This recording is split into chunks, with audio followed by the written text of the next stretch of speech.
What is a secret that you will never tell anyone? After some investigation, I stumbled upon an online forum for a web shop where people posted these exact details while calling out suspected scammers. I began using this information to purchase vast amounts of in-game merchandise, justifying my actions with the twisted logic that since they were scammers, my theft wasn't really wrong. This scheme worked seamlessly until I unknowingly used the account details of an innocent person who had been falsely accused on the forum. They noticed the unauthorized transactions, reported them to the police, and suddenly my little operation spiraled into a full-blown criminal investigation. Detectives were assigned to the case, treating it as serious bank fraud. When they eventually traced everything back to me, panic set in. I fabricated a story claiming I'd been scammed by someone online who had provided me with the bank details and instructed me to use them for game transactions. Remarkably, they believed my tale. The game officials cleared all the merchandise from my account, and the case was closed. To this day, no one knows I was the mastermind behind the fraud.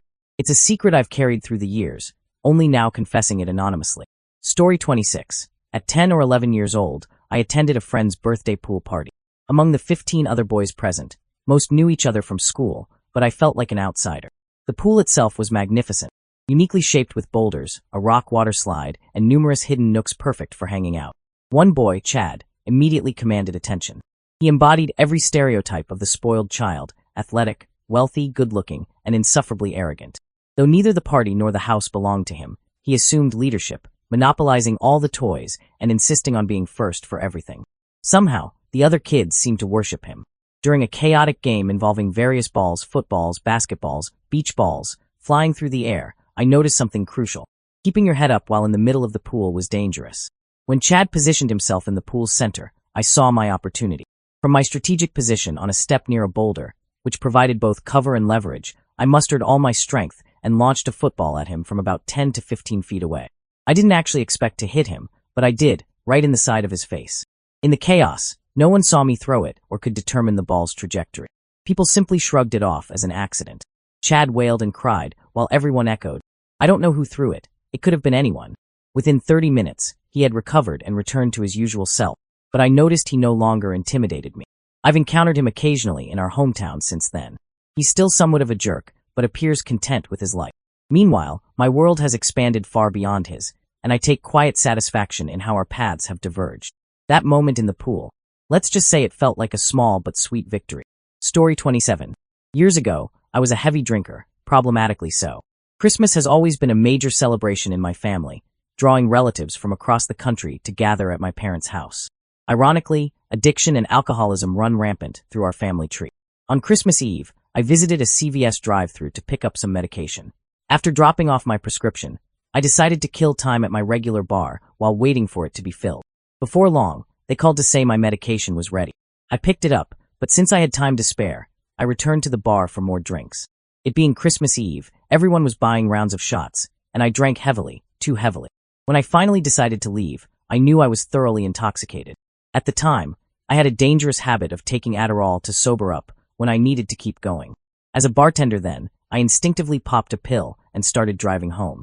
Passing the same CVS I'd visited earlier, my alcohol-addled mind convinced me I still needed to pick up my medication. I pulled into the drive-thru again and asked the pharmacist for my prescription. They awkwardly asked me to wait a moment and walked away. The next thing I knew, I was being awakened by several police officers. I had passed out in the drive-thru, and the employees had called the authorities. The officers instructed me to park and step out of the vehicle. In that moment, the gravity of my situation hit me. I was about to be arrested on Christmas Eve, and my entire family would know.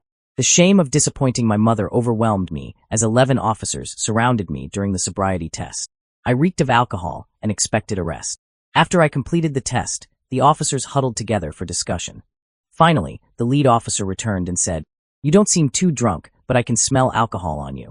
I won't arrest you, but I can't let you drive." Relief nearly brought me to tears. One of the deputies drove me home, lecturing me the entire way about my luck and the potential consequences of my actions.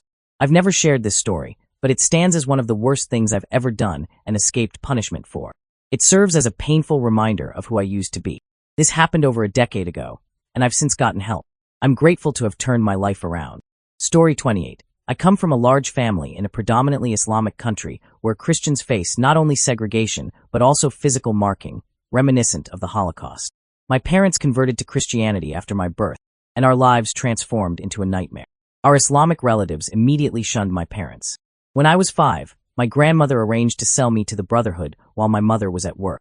The revelation that even doctors had expressed interest in purchasing me became the breaking point.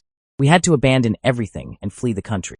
A relative helped sponsor our visas, enabling our escape, but our troubles were far from over. Growing up, my parents and I were perpetually excluded from family gatherings, parties, and vacations.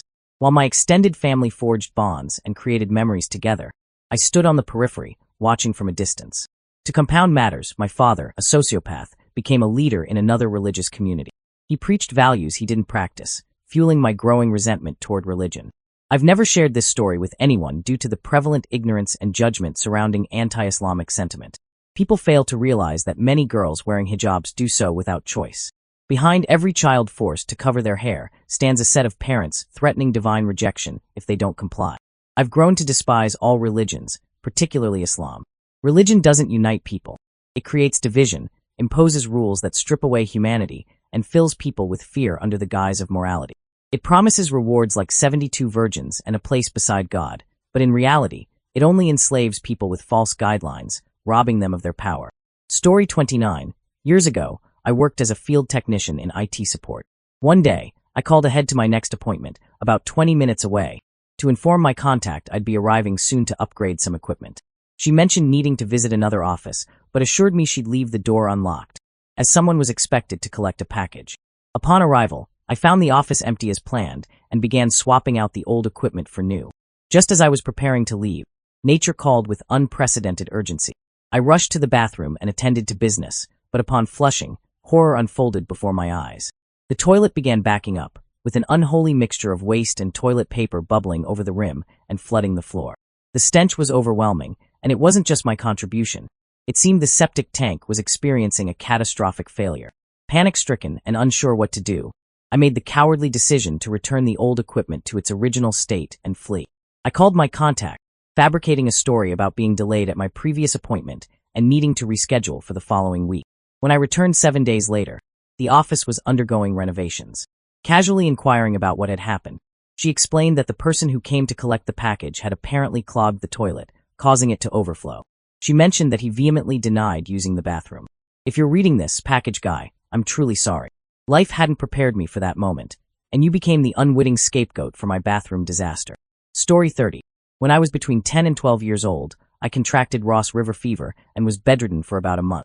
The illness caused severe swelling, pain, and exhaustion, making school attendance impossible. Living in the Australian outback meant babysitters weren't an option. My parents had to work, though my father would check on me during his lunch breaks. Apart from an incident involving shooters on the property, everything proceeded smoothly. I was too weak to leave my bed, so there wasn't much trouble I could get into. About a year later, we had a creative writing assignment at school, and I decided to craft a fictional story inspired by that time. I concocted an elaborate tale about somehow managing to pull my wardrobe over with its door open, trapping myself inside in complete darkness. In my story, I was too weak to escape and had no one to help me throughout the entire day. Unfortunately, my mother was notorious for invading privacy, regularly snooping through my belongings. Once, she discovered a Reader's Digest under my pillow and, without checking its contents, assumed it was an underwear catalog and struck me with it. One day, I returned home from digging forts or wandering the scrubland to find her in my room, clutching my creative writing book and sobbing uncontrollably. She believed my fictional story was real, convinced I had actually been trapped in a wardrobe while sick. Though furious at her for reading my private writings, I decided to play along. I confirmed her fears, even managing to squeeze out a tear for dramatic effect. She was beside herself with guilt, terrified that teachers would discover she'd left me alone while so ill. Nearly 30 years later, she still occasionally mentions it, saying the incident haunts her. Given that she remains just as nosy and disrespectful of people's privacy, I've never revealed the truth. She'll likely carry this belief to her grave. Story 31. When my friend and I were 7 years old, we had a neighbor named Tracy who lived across the street. Tracy was wonderful, friendly, and welcoming, with 2 magnificent golden retrievers that we adored playing with whenever we spotted her outside with them. One day, eager to visit her and her dogs, we knocked on her front door, but received no response. Being the foolish children we were, we decided to try her sliding patio door. Finding it locked, my friend grabbed a rock and persistently hammered at the lock until it broke. We let ourselves in, expecting to find the dogs somewhere inside. The house's eerie silence didn't deter us as we searched. I spotted a bowl of Hershey's Kisses on the kitchen counter and helped myself, consuming at least 15 to 20 chocolates and leaving the wrappers scattered about. Meanwhile, my friend ventured upstairs and discovered $5 in Tracy's bedroom, which he pocketed so we could buy ice cream from the neighborhood truck that passed daily. After exploring for a while, we heard the ice cream truck outside. We left Tracy's house, bought our treats, and thought nothing more of our actions. A few days later, we saw Tracy parking a U-Haul truck in her driveway. We ran over to say hello and inquire about the truck. She revealed that someone had broken into her house, eaten her candy, and stolen money from her bedroom. She was moving to live with her mother because she believed her ex-boyfriend, who had been stalking her for 5 years, had finally found her. We feigned shock and condemned the supposed culprit, not comprehending the gravity of what we'd done. Later, police came to take statements from Tracy and the neighbors, but fortunately never approached my house. 20 years later, I encountered Tracy at an H&M store. We caught up for 2 hours discussing life, music, and movies. At one point, she mentioned the break-in, saying her ex was arrested months later and charged with theft and breaking and entering. I smiled and said, "Good thing they caught him," while harboring the truth about that day. Story 1. Just days before my high school graduation, my family endured a devastating house fire. We lived in a remote countryside area, and by the time anyone noticed the inferno, it was already beyond salvation. Flames leaped menacingly 30 feet above the roof, devouring everything in their path. Though we lost all our material possessions, we were blessed that everyone survived, and thankfully we had insurance. At the time, I was enrolled in a chemistry class where 70% of our final grade hinged on a lab notebook, a semester-long project graded in its entirety at the end. We conducted weekly experiments, followed by detailed write-ups in the notebook. Truth be told, I had procrastinated terribly and fallen hopelessly behind. Catching up would have required several sleepless nights just to submit something barely passable. The day after the catastrophe, I approached my teacher and tearfully explained that my notebook had perished in the flames. His response overwhelmed me with kindness. He immediately assured me not to worry and awarded me a perfect score for the entire assignment. "You have more pressing concerns right now," he said compassionately. "You're about to graduate, and I just hope your family is coping well." The reality? My notebook sat safely in my car the entire time. I disposed of it and swore myself to eternal silence. Story 2. During my high school years, I struggled immensely with social interaction. I was the quintessential shy kid. One day, I discovered my cousin attended the same school. While he was more outgoing and naturally humorous than me, he too struggled to truly connect with others, except with me. We became inseparable, sharing countless laughs during our cherished lunch breaks. Then came the day that haunts me still. A captivating girl invited me to share sushi with her. My heart soared with excitement, but I had standing plans with my cousin, our sacred daily tradition. Despite the guilt gnawing at me, I chose to abandon him. When I broke the news saying, "This gorgeous girl asked me to grab sushi with her," I saw the hurt in his eyes, though he managed a brave, cool, have fun. When lunchtime arrived, I joined the girl, but fate had other plans. Her friends appeared, and their car only had space for one more passenger. Without a moment's hesitation, she hopped in, leaving me stranded and humiliated. The shame of facing my cousin paralyzed me. As I wandered the hallways, dreading an encounter, I glimpsed him through the library window, sitting in solitude, passing time alone. The sight shattered my heart. I had betrayed him for nothing. Never again would I choose fleeting attraction over genuine brotherhood. Story 3. When I was 6, I harbored a secret from my mother that wouldn't surface for 15 years. My paternal grandmother owned 2 dogs, Tessa, an endearingly ditzy Maltese, and Bindy, a formidable Rhodesian Ridgeback. Tessa's pure-hearted nature made her a perfect playmate during our visits, while Bindy remained confined to a separate part of the house. Whenever I inquired why, my mother would simply state, "Bindy doesn't get along with children." My mother's wariness of dogs like Bindy stemmed from traumatic experience. When I was born, she had been forced to euthanize her beloved first dogs due to their aggressive behavior toward me. They would literally hurl themselves at windows at the mere sight of me. For the first 18 months of my life, we lived under an elaborate airlock system, maintaining 2 doors between me and the dogs at all times. When my grandmother moved to the house directly behind ours, we installed a connecting gate between our yards. Suddenly, Bindy became accessible, though we maintained a respectful distance. One fateful day, while playing circus with our infinitely patient Labrador, KD, whose only known trigger was the sight of horses, Bindy wandered into our yard and observed our antics. In a moment of childish impetuosity, I dashed toward her, hoping to include her in our game. Startled, she snapped, not viciously, but enough to leave slight indentations and a small bruise. Though no blood was drawn, fear overwhelmed me. I retreated to my cubby house, nursing my wounded pride until composure returned. I knew revealing this incident to my mother would result in severe consequences for playing with Bindy. The following day found me back in the garden with KD, and while Bindy was present, I studiously ignored her. Weeks passed with me avoiding any proximity to her, until something remarkable occurred. Bindy began shadowing my every move, becoming my constant companion. She'd curl up beside me on the sofa and maintain a protective vigil wherever I went, as if attempting to atone for that single moment of fear. She transformed into my devoted friend and guardian for the next 4 years until her passing. My parents often marveled at what they deemed miraculous, how this traditionally standoffish dog who spurned everyone had metamorphosed into an oversized lap dog. Even years after her departure, they continued to wonder at her inexplicable transformation. It wasn't until my 20s that I finally revealed to my mother the true catalyst behind Bindy's profound change of heart, our secret moment of connection through that cautionary bite. Story 4. My second grade experience left an indelible scar on my psyche, one of the most mortifying chapters of my existence. Our teacher enforced a draconian, no bathroom breaks policy, even during free periods. The first 2 days under her rule ended in humiliation as I sat helplessly in my chair, unable to contain nature's urgent calls. On the third day, after 10 excruciating minutes of desperate pleading, she finally relented, but it was too late. The walk of shame to the bathroom became my walk of despair as my body betrayed me once again. While my family knows of one incident, they remain unaware that I endured this degradation 3 times in that first week alone. My solution? I began secretly carrying a water bottle, which became my clandestine relief during desperate moments throughout the remainder of that year. Looking back now, I often think how much less humiliating it would have been to simply relieve myself on her desk, certainly more dignifying than wetting myself 3 consecutive days. Story 5. During my teenage years, while working at a local grocery store, I witnessed something that would forever change my perspective on morality. During my break, I spotted my friend entering the store. Curiosity led me through the aisles until I found her, her back turned to me, clutching a large satchel. I watched in stunned silence as she furtively slipped 2 cans of soup into her bag, her eyes darting nervously around, everywhere except behind her, where I stood witness to her desperation. As she turned to leave, I called out cheerfully, as if I'd just noticed her. The terror that flashed across her face spoke volumes. She stammered through a hasty excuse about forgetting something in her mother's car and fled, never returning that day. This wasn't just any 16-year-old girl. She was essentially a parent to 3 younger sisters, forced to mature beyond her years due to their mother's debilitating addiction. If her circumstances had driven her to steal mere cans of soup to feed her family, who was I to expose her shame or betray her trust?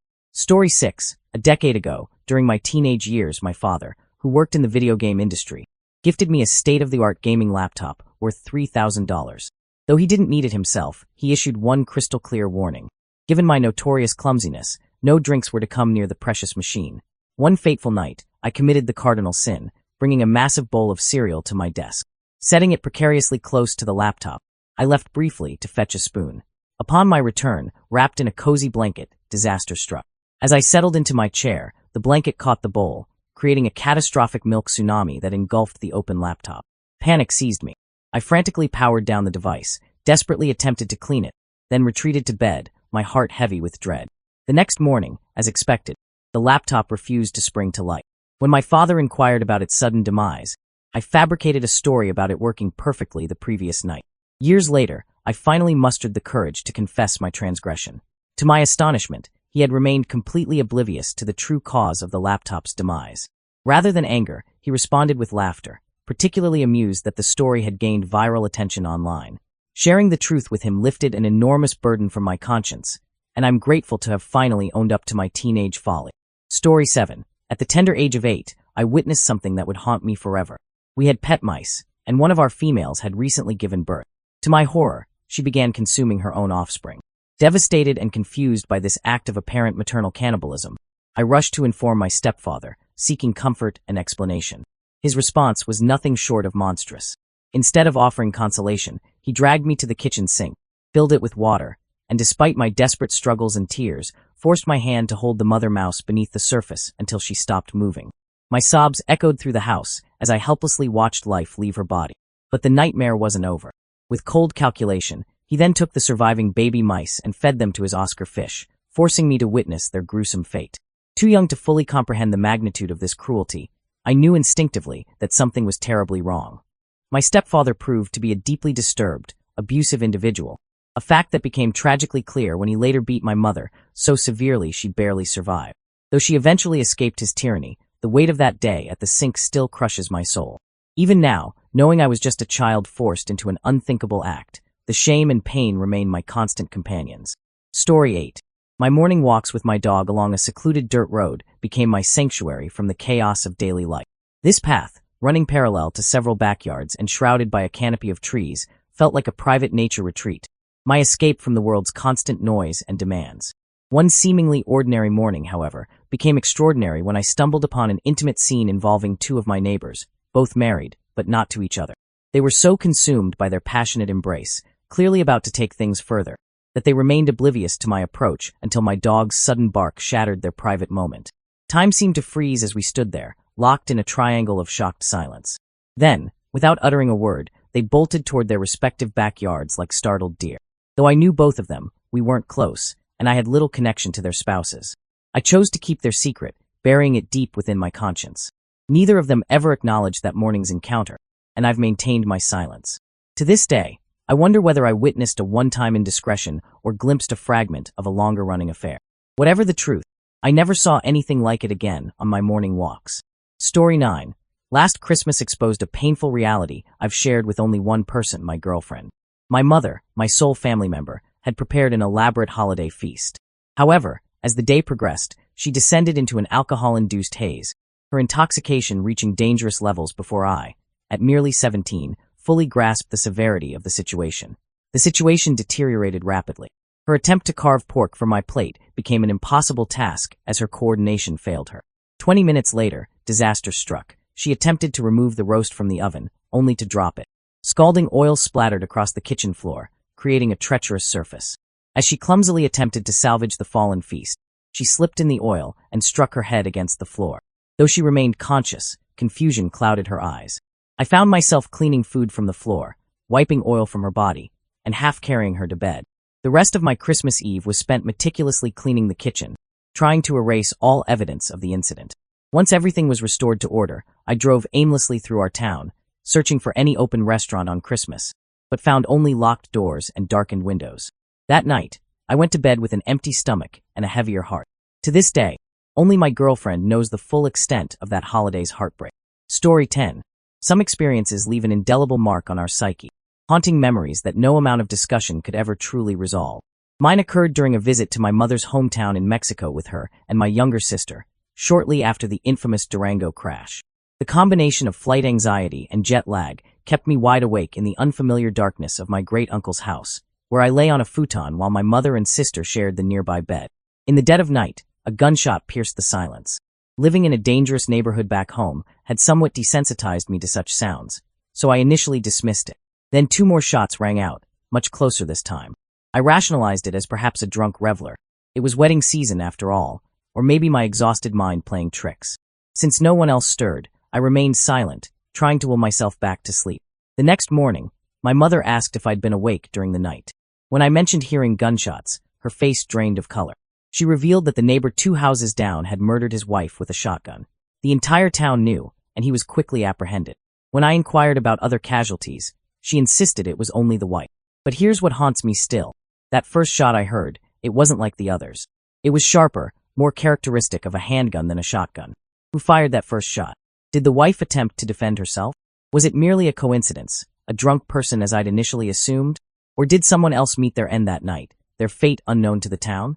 I've tried questioning locals, but no one else seems to recall hearing that first shot, only the 2 shotgun blasts. In this small town where everyone knows everyone else's business, no one had suspected their neighbor capable of such violence. Sometimes I wonder if I really want to know the truth about that first shot. The uncertainty continues to haunt my thoughts. Story 11. During my 6th grade year, our math teacher organized an intriguing contest.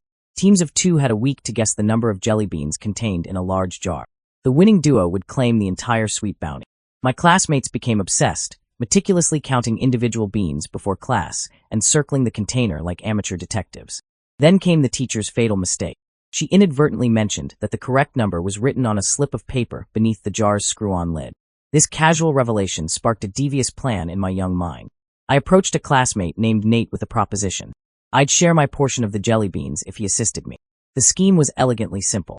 En route to lunch, Nate would tell the teacher he'd forgotten his lunchbox and dash back to the classroom.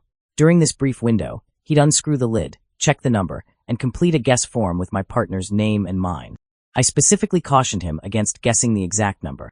That would raise suspicions. When the week concluded, victory was mine. Nate came to collect his promised share, but I betrayed him, offering just a single handful of jelly beans.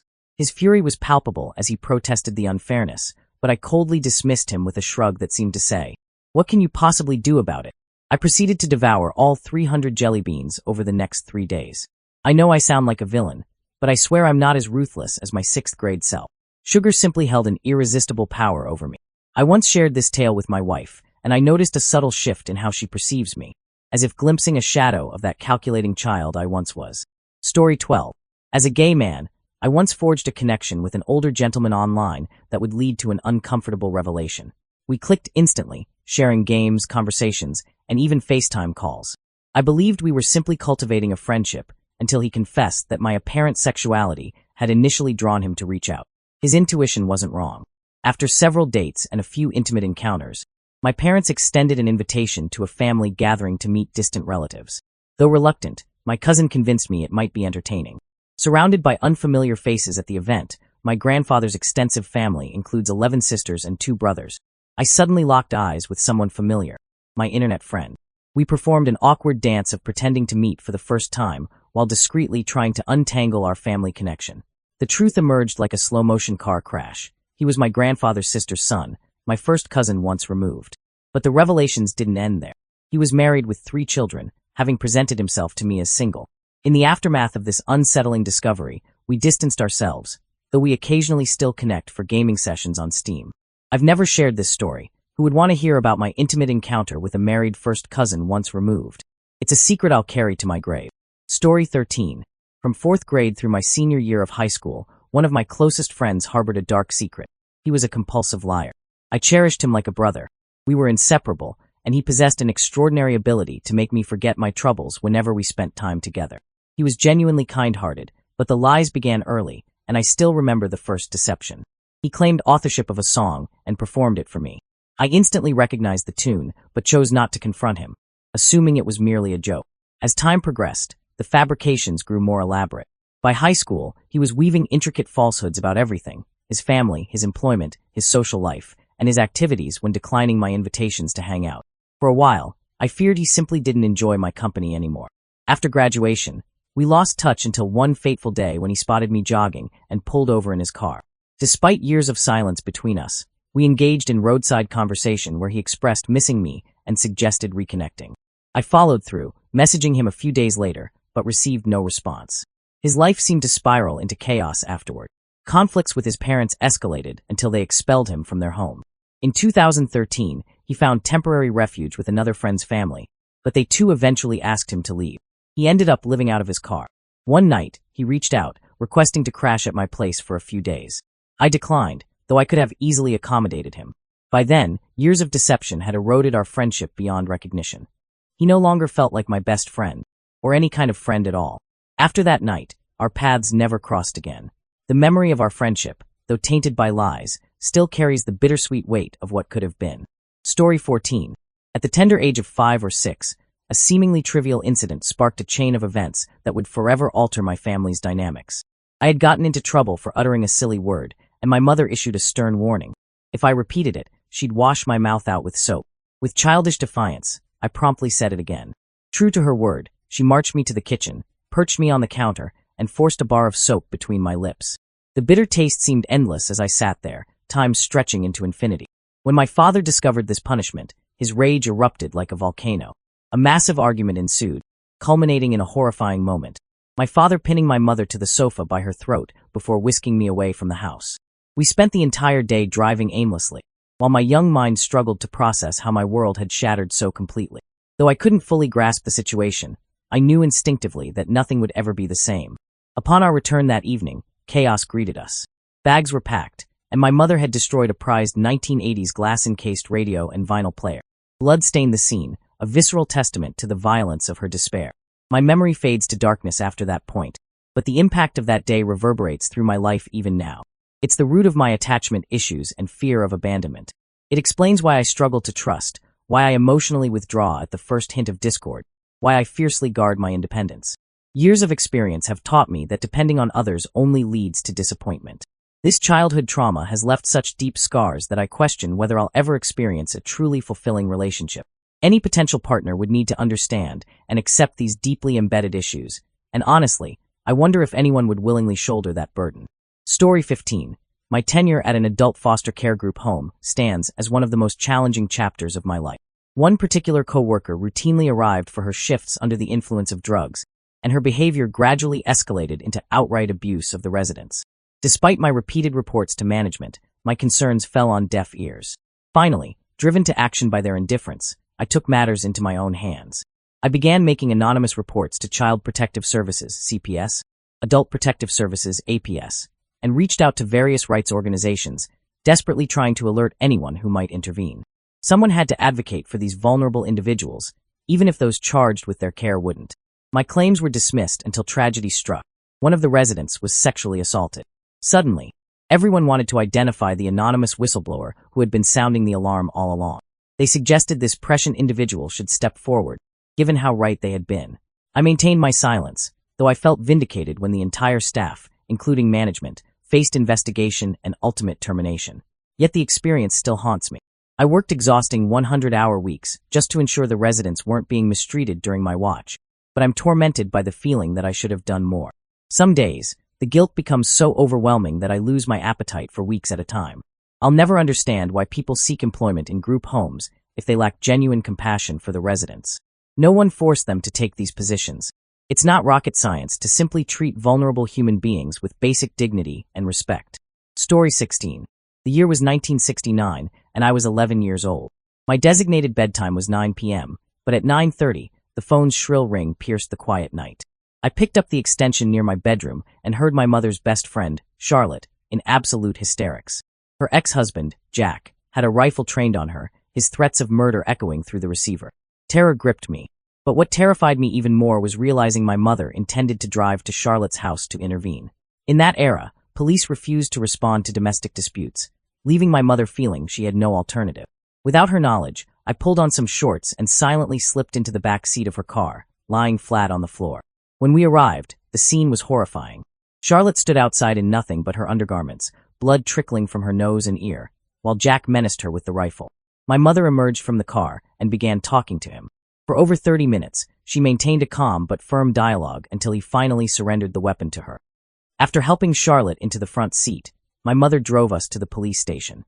En route, Charlotte revealed she had called the police 5 times that night, but they had refused to respond. At the station, my mother, with me still hidden in the floorboard, confronted the police chief. I heard her address him by name, Mike, and issue a clear threat. I'm going to ensure you can't even get elected dog catcher if you don't arrest him right now. Years passed, and we never discussed that night, but it left an indelible impression. My mother passed away 6 years later, but her extraordinary courage and strength that night continue to inspire me. She will forever remain my hero. Story 17. From 2015 to 2017, I worked at what I believed was my dream company. My father had dedicated 20 years of his life there, and I was convinced they treated their employees well. The compensation was excellent, and I genuinely loved my work. During those 2 years, I thrived, earning stellar performance reviews and building strong relationships with clients. Then came the restructuring. The last 10 hires, myself included, were suddenly terminated. Despite protests from both clients and managers, the decision stood firm. Some clients even offered to hire me directly, but these opportunities required relocation, a financial impossibility in my situation. I tried to maintain the resilience I'd inherited from my tough military agricultural family background, but being unemployed for 3 months in a small town with limited prospects and crushing student loan debt of $1,700 monthly began to take its toll. I'd always owned firearms for hunting and protection, but one night, as dark thoughts spiraled through my mind, I found myself holding one of my guns, contemplating the unthinkable.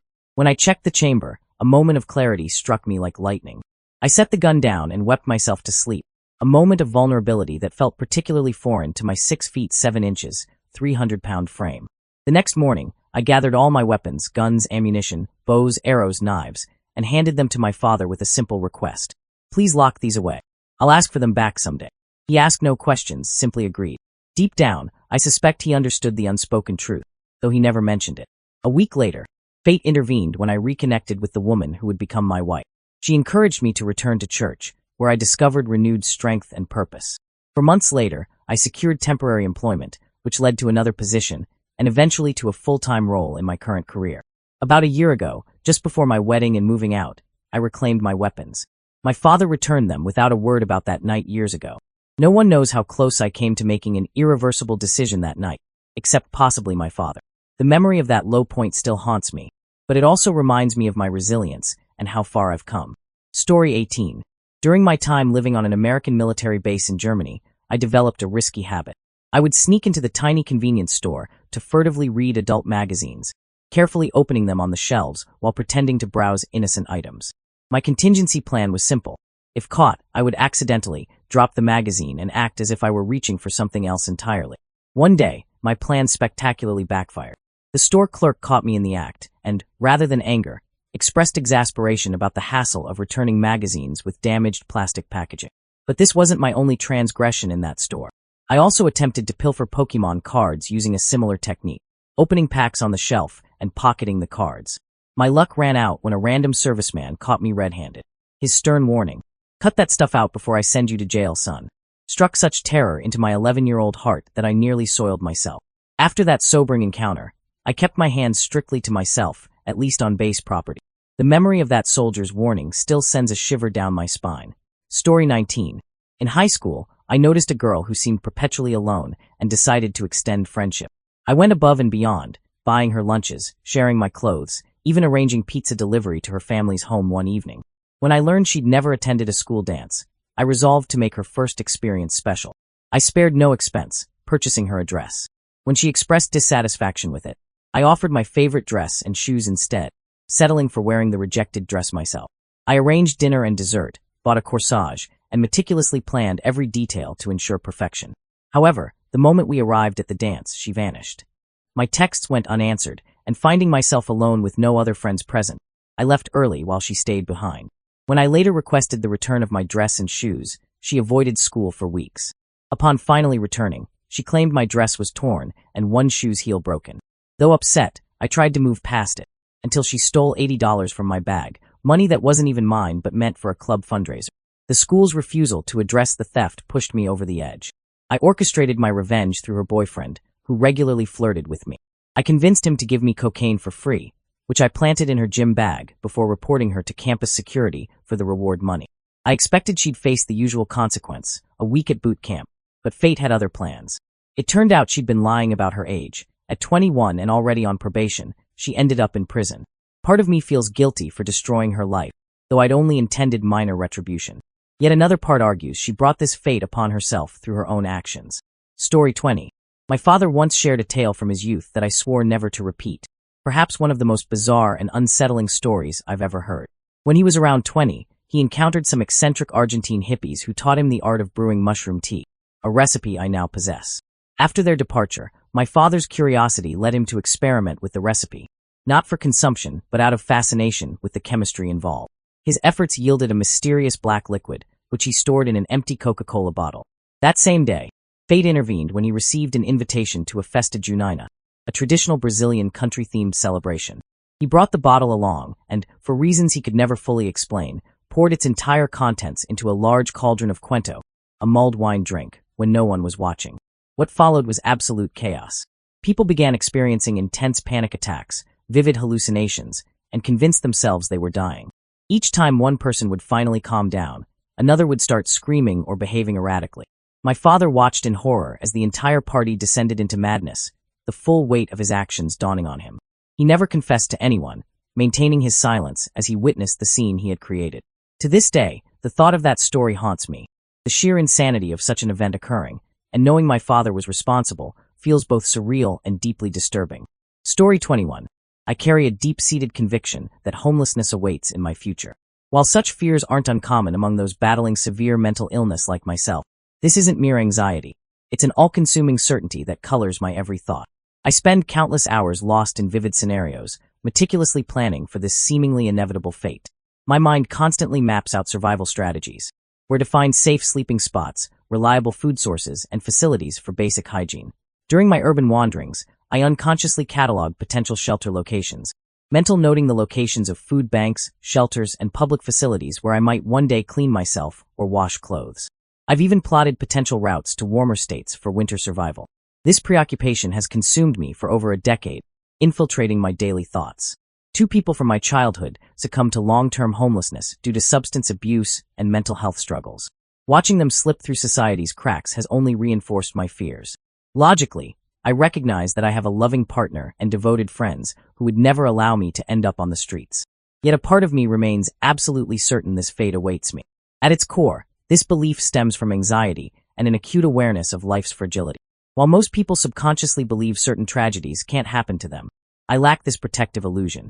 When I see individuals living on the streets, I think, why not me? The line between their reality and mine seems frighteningly thin, separated only by chance, and my luck has never been particularly good. Story 22. At 15, I attempted to end my life. In a moment of desperation, I consumed approximately 40 extra-strength Tylenol pills, the only means available to me at the time. Hours later, as the gravity of my actions crystallized in my mind, panic seized me. I stumbled into my parents' room in the dead of night, terrified but knowing I needed help. They rushed me to the hospital, where I was subsequently airlifted to a larger facility for treatment. In the aftermath, I spent 2.5 months in a residential treatment facility, completing my school year within its walls. Only my immediate family knows that I sought help from my parents that night. When I returned to school, whispers and rumors circulated about my absence. Eventually, word spread about my suicide attempt. I've never revealed that I saved myself, fearing others would question the sincerity of my attempt or dismiss it as attention-seeking behavior. What most don't know is that I had carried those pills with me for an extended period, waiting for what felt like the right moment. That night, as I lay in my bed with my little brother sleeping in the bunk above me, the thought of him discovering my lifeless body the next morning became my salvation. That moment of clarity, that pure love for my brother, gave me the strength to rise and seek help. It was the darkest chapter of my life, but I survived because I couldn't bear the thought of inflicting such trauma on him. That realization continues to anchor me to this day. Story 23. Years ago, I cherished a friendship with a girl who meant the world to me. My feelings for her ran so deep that love seems the only appropriate word. Yet I never confessed these emotions until I finally had the chance, only to deliberately let it slip away. We shared an extraordinary friendship where I became whatever she needed, her confidant, protector, advisor, chauffeur, and the designated sober friend ensuring everyone's safe return home. I knew every facet of her being, her dreams, fears, and deepest wishes. I wiped away her tears, sparked her laughter, and stood unwavering by her side through every challenge. In her presence, I felt like the best version of myself, a loyal knight, unshakable and dedicated to bringing joy to her world. But she never saw beyond this carefully constructed armor. She remained unaware of the turmoil beneath. My mind, a battlefield shaped by a difficult upbringing, plagued by anxiety, panic attacks, and profound self-doubt. I struggled with insomnia, often feeling more zombie than human, and at my lowest points, questioned my very survival. Yet I maintained my vigil beside her, concealing my internal struggles. One night, as we lay on the ground sharing drinks, she confessed her love for me. It was the most exquisite feeling I've ever experienced, even to this day. But I couldn't accept her love. My life was in shambles, family problems, financial instability, mental health issues, and an uncertain future loomed over me. I couldn't bring myself to burden her with my chaos. So I let her down gently, though it shattered my heart. I still question that decision, wondering whether I truly protected her from my turbulent world or simply missed an opportunity for something beautiful. Now it remains my private burden, our unfinished story. Story 24. Please excuse the formatting. I'm writing this on mobile. Depression has been my constant companion for about a decade, possibly longer. Though my life appeared extraordinarily challenging, I worked tirelessly to improve it. Within 3 years, I transformed from having no education to earning a degree and securing a position with a $67,000 annual salary. I married someone I truly loved, and he proved to be an excellent father to my son. But then everything began to unravel. For 3 years, my husband completely ignored my physical and emotional needs, even after I attempted to discuss these issues with him. His eventual infidelity became the final straw that broke me. I snapped, demanding a divorce. I moved out and attempted to rebuild some semblance of a life, while my son remained with my ex. He was finally excelling academically in his final years of school, and I couldn't bear to disrupt his progress. I tell others it's better to be alone than to feel lonely in a relationship, but honestly, I'm no longer certain. While I neither miss nor love my ex anymore, I feel trapped in limbo. Sometimes thoughts of simply disappearing creep in, accompanied by the belief that my absence wouldn't significantly impact anyone. My son forgot both my birthday and Mother's Day, and while holidays hold little importance to me, these oversights reinforced my feeling of invisibility, of existing without truly being seen. Don't worry, I won't harm myself. My son depends on me, and even when he's grown and independent, I refuse to abandon him as my mother abandoned me. I've considered seeking professional help, but deep down, I doubt talking to someone will change anything. For now, I simply continue existing, clinging to the hope that someday, things might feel better. Story 25. When I was 15 or 16, I'm 28 now, I discovered an online game called Guns, The Duel. The game offered an option to purchase in-game items using basic banking information, just the account holder's name, bank account number, and associated bank. In my teenage brilliance, I thought, how hard could it be to obtain this information?